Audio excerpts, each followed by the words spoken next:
Complete. Oh no. That should be the opening to the show. Oh no. Oh no. No, it's Hi. perfect. Hi guys. On that Welcome- note, Yeah, welcome to the mini monologue. These are our mini episodes between our bigger themed episodes, and this is just like for fun. It's just us messing around, having a good time. And we're gonna do another Flanapitch episode today. oh, Riley, Riley just fell down the stairs. If you guys want to see a really wacky setup, oh my god. Are you the bent neck Riley? We need to get you a tripod, a cell phone tripod. It's just at home, and I am at not my home.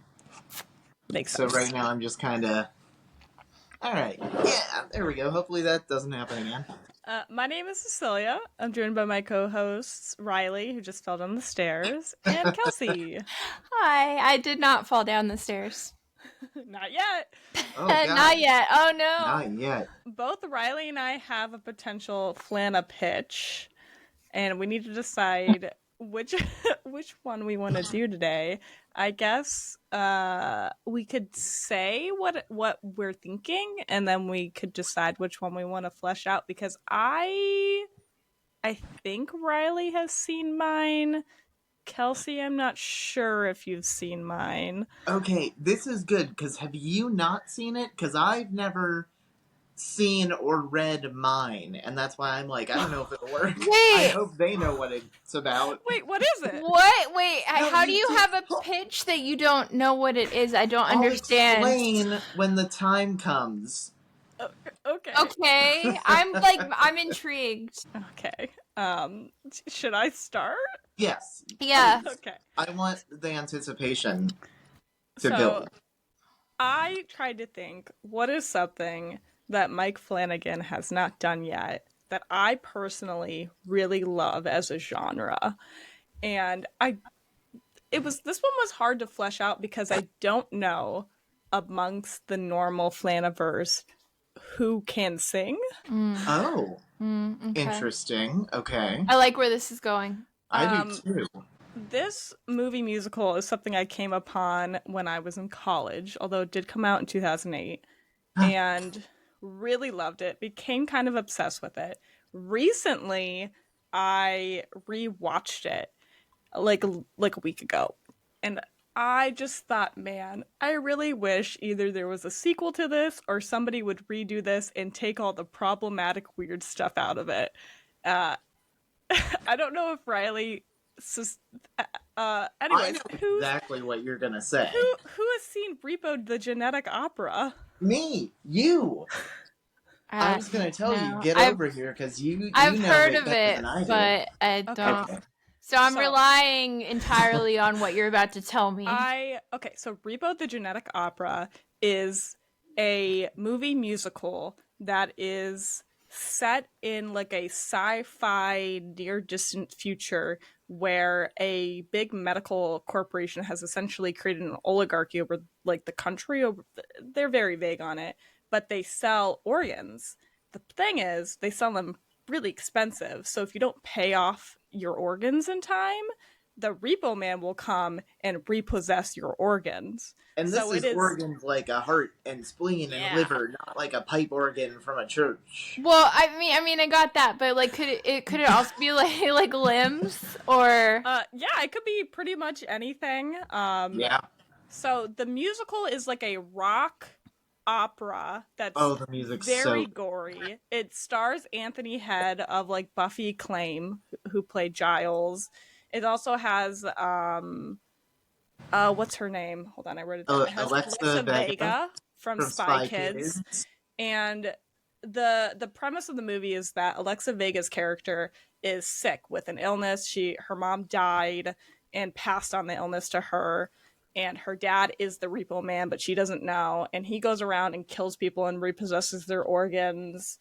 And at the same time, the head of the company is sick and he's gonna die. And he's trying to decide who he wants to pass his company onto because his 3 kids, one played by Paris Hilton, are brats, awful, terrible, and he doesn't want to pass them to them. And he was in love with the Alexa Vega's character's mom before Anthony Head's character married her. But it's like, it's crazy and it's wacky, and the music, half of the music I think still holds up. Like, I think it could do with a lyric change for sure with some of the songs, but it's, yeah. I feel I'm like sure it was 2008. Yeah. as someone who like has absolutely no experience with the original other than the way that you just described it, I feel like that could work because we saw like with Ouija 2, like Mike Flanagan took the source material that was like needed fixing and then made a much better version of it. So I feel like that is possible. And I feel like in terms of like problematic media or just things that haven't aged well within the story, there are some things like that in Stephen King works that I feel like Mike has made like very small changes to, like the name of the character Barry in Doctor Sleep was a slur in the book. But stuff like that where it's like, I'm not trying to, do any kind of like virtue signaling or preaching, but like, here's how to kind of fix this so it's not fucked up. Yeah, and to be fair, most of the problematic lyrics are said by terrible characters showing how terrible they are. Yeah. But the lyrics are, questionable. Also, there's a big thing with, like, they've also, it's like a whole, oh my gosh, Follow the House of Usher. There's a big thing. They've created this drug called Zydrate, which is like super addictive, and people will take it for surgeries. And so now there's street Zydrate. So like that's also a part of it. And Paris Hilton's face just comes off at one point in the movie, and that's fun. Okay, Paris Hilton though, kind of an underrated scream queen because she's in. What is she in? She's in that. She's in House of Wax. She's in another horror movie. I feel like she's been pretty consistent through, like, we should give Paris Hilton more props. Yeah, she's very fun in it. It's a really, like, campy, fun movie.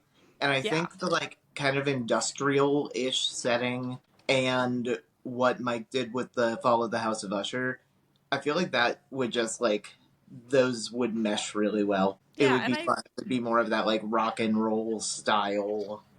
It's like got Giallo? Is that how you? I don't know how you say it. So, like, oh, it is kind of Giallo-like with the way the gore is, but it's literally an opera. The guys who made it were like, they hardly talk. We wanted them to sing throughout the whole thing, and I'm like, interesting. What is a song if not just a monologue with music? Oh, that's beautiful. Oh my god, you're a genius. So I think it really comes down to, like, who amongst the Flaniverse are singers? And I have no real inclination about who are singers. The only person I can think of is I know there's an episode of some anthology show. It was a reboot of a Spielberg show, and Victoria Pedretti was on it, and she sings in the episode. Oh. I don't remember the show. It's her and like Dylan O'Brien are in it together. It was really good. Oh wait. Like Tales of something. I know what you're talking about, but I can't think of the name either. Yeah, she's like, he goes back in time and she's like an old timey pioneer woman who wants to sing jazz. I don't know. So maybe that can Carla Gugino sing? I feel like she has so many talents. I wouldn't be surprised if she could sing. That's the thing is, I wouldn't be surprised if like any of them were like, yeah, I am a trained opera singer. They're like, yeah, that checks out. That makes sense. I know for sure that Doug Jones can sing, and I think he'd be a perfect cast for I don't remember what his character name is, the Zydrate Man. What's his name? The Grave Robber. He's the guy who sells like the street Zydrate, and he has a really good song. He probably has the best song in the musical. But yeah, just trying to think of cast is really hard because the main cast are like the dad and the daughter who's turning 18. You have the head of the company, Blind Mags, or Mag, who is a singer who knows Oh who God, knows all such a the good character. dad and the like head of the company and the opera singer. They all know each other. They were all friends. And they're Can Oh, I'm sorry. no, I was just so everyone's kind of connected. So like I was thinking like I bet Mark Hamill can sing. Oh, if he does voice acting, I Maybe. assume he could. Yeah, Maybe yeah. Fair assumption. Can McKenna Grace sing? Oh, she can. Hmm. She's got. I don't know if Oh, like that's right. She has a music she has a career music now. career. Yeah, so Yeah, I she listened could to a She couple of be her has. songs. she Like could they're be she's the not bad. yeah, she could be the daughter, the one that Right. Oh, I yeah, love that. that would work. It's so Yeah. hard to recast Anthony Head because he's so perfect in that role and his voice is beautiful. We can just make him recast him and now he's the grandpa. And then he can join the Flaniverse that way. Oh, that would be incredible. But yeah, I feel like this still has a pretty big like cult fan base to it. And this That is something that it can definitely expand. So it like Kel said, you yeah. make like the original framework of it and then do a completely different story in that world. Have you guys seen the new season of Black Mirror? I've No. watched a review of the first episode and oof. The first episode is like cuz the idea of these companies like I think the idea of you getting a medical procedure and instead of it just being done, it's now a subscription for you to keep that is not really that far away from the realm of our current life. So the idea of like, yeah, companies could come in and repossess your organs, I think Yeah. is very topical. I think, and that would have been a much clearer message than whatever that episode of Black Mirror. The guy The who episode writes was the really good. That first episode is really good. really the one with Rashida Jones. Yeah, no, it's really good. I'm gonna have to watch Yeah, it because from what I heard, it's wacky. it's I think if you try to just explain it objectively without seeing Okay. like the love and connection between the couple, because the premise of the first episode is that it's Jason Siegel? Wait. Yeah. No, Wait. Chris O'Dowd. Yes, Chris O'Dowd. I From was like, that's not right. Yeah. And Rashida Jones, and they're married and they're like super in love, and then she gets sick and they tell him like, look, we have a procedure that can save her life, but you have to pay a subscription fee. And so the whole episode is structured around him making this choice to save her, and then like what companies will continually do to get money from you. But it was really good. Ironic that they air it on Netflix, where they're constantly doing that. I'm paying like Yeah, $18 for no ads. they make jokes about it. Don't lower my cost. I like the like when Netflix is like self-aware like that. Like there was a maybe the season before, the one with Salma Hayek where Oh, it's like your life or something like becomes like a show on Netflix and like I don't know. Oh, I haven't watched it since it first came out, but it was like, oh, you're that's breaking the fourth wall. yeah, that's it was very just like Truman Show.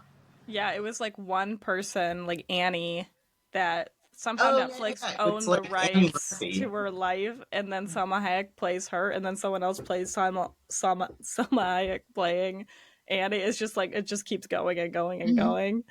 Okay, well that at least sounds funny. I'm not the biggest Black Mirror fan. The new season was really strong. Real? All right. Okay. I I don't know haven't who you watched it. I watched who know. reviewed it, but maybe they didn't like it, but I really liked it. All right. I'll give it a chance. I know we're gonna watch the Ugly Stepsister tonight that just Oh. came out on Shudder. It's like a body horror female rage thing, Oh, I'm which gonna leads watch it. me to what I was/am going to pitch. Yeah, pitch it. Mhm. I have a girlfriend, guys. Surprise. She's over there somewhere. And one of her old dead relatives wrote this really popular book called Rebecca, right? Wait, what? Oh yeah, Kels, you're an English teacher. Yes. She's I don't know related how I never thought to tell you that. oh, what's her name? Is it Daphne du Maurier? Yeah, my girlfriend. That's her like old dead relative, right? What? That's crazy. Yeah, I had to write an essay about that in college. Okay, continue. about Rebecca. Yeah. Oh, thank God, because I've never read it. But I do know I feel that like it's you should been. read it. Yeah, I feel like it's necessary now. Like you Well, I have don't know if she's connections. ever. Do Hey, we do a bonus episode that's unrelated to Mike Flanagan and have a book club episode where we just talk about Rebecca? yes, I I mean, don't know if there's she's like in a the bathroom, film. but There's a film version too, because yeah, it's Alfred Hitchcock did yeah, the original because yeah. they were friends. She I wrote did the it. birds too. She wrote. Oh, She okay. wrote I the did. short story that the birds is based on. I did not know that, but yeah, I know I had to do it for a British lit class, and it was like it was a class that I took in the UK, and it was like British lit and film, and so we had to read the book and then watch the movie. So I am very familiar with Rebecca. So what? That's crazy.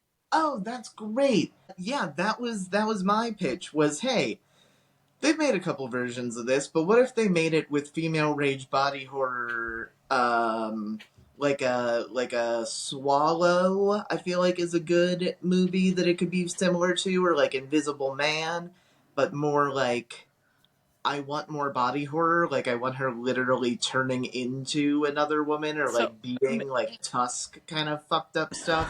Like the new Invisible Man. Yeah, I haven't seen the that one. Elizabeth Moss, that one. Oh no, I haven't seen. I've only seen like the classic, and then there was like a really corny '90s. Oh, I don't know about that one. No, the only one I've seen is the one that yeah Elizabeth Moss was in a couple years ago. But that was my thought was like, okay, I know that this character Mrs. Danvers is like a creepy, weird kind of housekeeper lady. Throw Carla Gugino in there. You've got to I don't know, make the husband guy some kind of weird tech billionaire, and you could throw like I don't know. Who's weird eccentric guy? Hamish Linklater. Make him do that. Yeah, yeah. He could be like the same kind of vibe as like Oscar Isaac was in Ex Machina, like a weird, quirky, eccentric guy. I feel like Rahul could do that too. Rahul was my first thought too, and then I was like, I don't know, because I also want to cast the new wife. I don't know her name because I've never read this, but as Victoria Pedretti, and then I was like, Yeah. I don't because then I'm trying to like match those two actors together. I feel like it could work, but I definitely get like in retrospect, I feel like I got Rebecca vibes from Nell, so that would Hey, work. honey, come here. Yeah, that was kind of my thought too. Is like Victoria Petretti as Well, like no, you can stand out of frame. the wife But who I is just no want to longer. read them the text that you just sent to me from over there. Who wants to explain what Rebecca is for those who have not read it or watched it? Who can explain it? Give a summary of it. Hey, honey, have you read So, Rebecca? I mean, I don't know if my Hey, can you memory explain what your is old dead accurate. So relative let woman wrote me. this book about real Because fast? it's mostly just a woman marries. She gets married to a man and moves in with him, and he had been married before to a woman named Rebecca, who seems like she had been the perfect woman. And then the movie is about her dealing with that relationship and You don't have that to be on a comparison. that, honey. I just remember like it kind of gave me Jane Eyre vibes, and like I remember there being like kind of like gaslighting, and it's like they're trying to make the new wife feel like crazy almost, like when weird things happen, like no, that's not weird or something, like it's all Yeah. in your head. Jane Eyre is a great thing to compare it to because there is like this underlying mystery that the like your main character is trying to figure it out. As someone who I don't even know if I've actually seen Rebecca, I've seen like other people analyzing it, but I haven't read it and I haven't seen it. I just remember the cinematography being really like there's one shot that my professor kept going on and on about the like there's like a shadow cast from like this window, and it's like this really massive shadow, and like it hits her and it looks like it's swallowing her up, and he kept emphasizing like it's like this little tiny woman in like this big house, and she has to like prove that she like is like not losing her sanity, that she is experiencing things the way that she is. I don't know, it kind of reminded me of the Yellow Wallpaper too. If are you guys familiar with that? Ooh. Yeah. That's what kind of led me to it, because I was thinking of just those kind of like the movie Gaslight or the Yellow Wallpaper, like something like that. But I guess I just wanted a version of that with more actual physical body horror, because the psychological, like, I feel like that part of the movie has been done to death, or like movies like it. So it'd be Hmm. nice to have something, especially with how popular The Substance just was. Would be Hmm. nice to kind of figure out a way to combine those two. Also, I would like to point out, Julia, my girlfriend, was in the other room, text me, Mike should do an adaptation of one of Daphne's stories. Did not know I was talking about this. That is why I called her over and was like, hey, that's what Yeah. I'm talking Mm-hmm. about right now. She was getting in the Mm-hmm. shower, so she could not hang out and talk. But So what we're saying is that the next Haunting series is going to be all with Daphne's work. I mean, I know that Julia emails with Daphne's son, who is still living. So The you never rights, know. you He's haven't. in his 90s, so might want to get on that fast.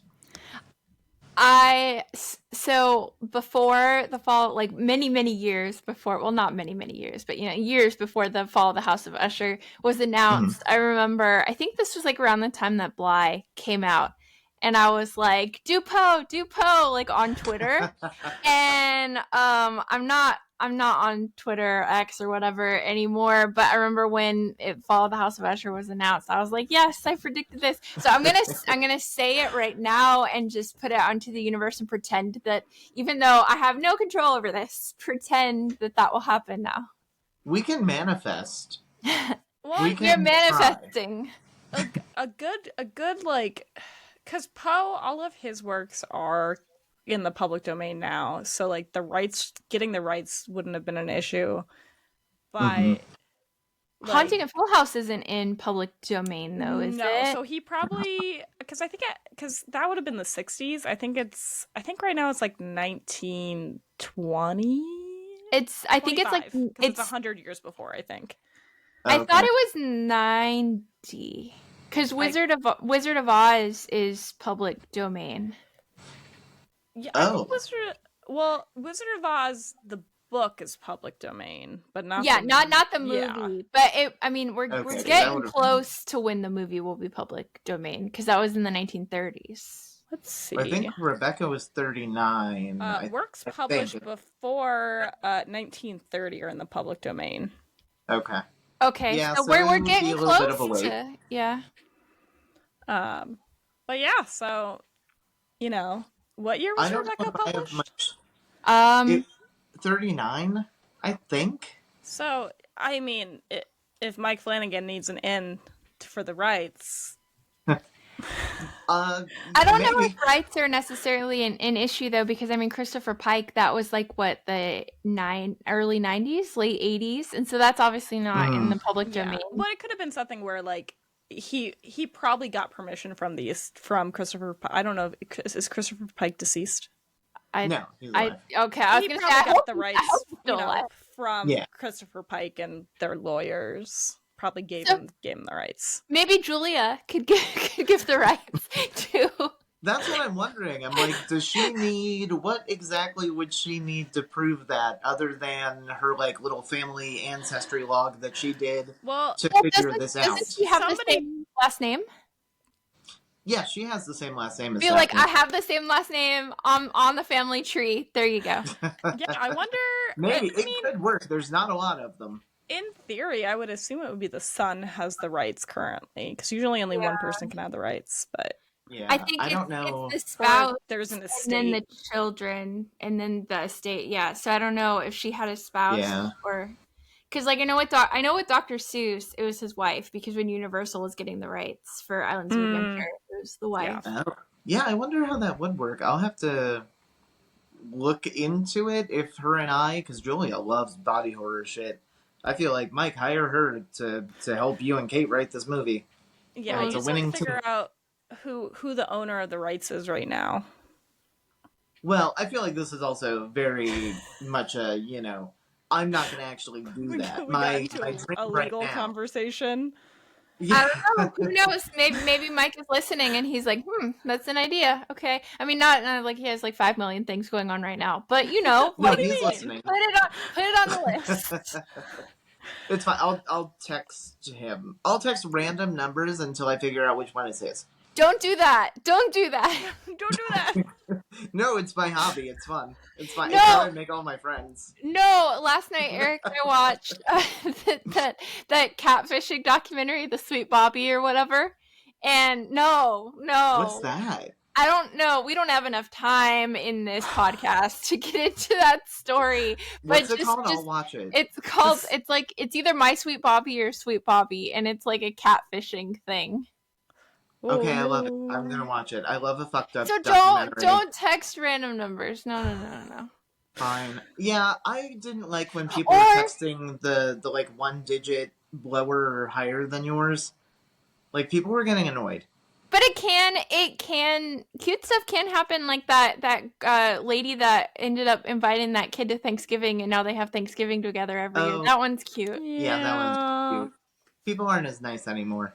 Anyway, so that was my idea. I think those are our pitches. I think, Kels, what do you think? Who wins?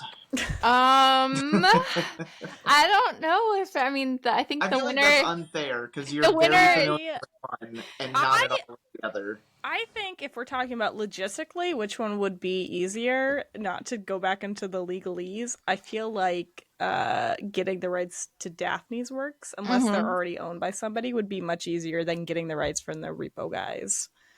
Yes. I think the winner is the friends we made along the way. I've always wanted to say that. Oh, I love that. You guys are two of my best friends. That's great. Okay, I think that's where this little mini episode ends. So come back next week for the main episode. My background doesn't do fireworks. Riley's isn't doing it either. Yeah, it doesn't do it now. Bye. Bye.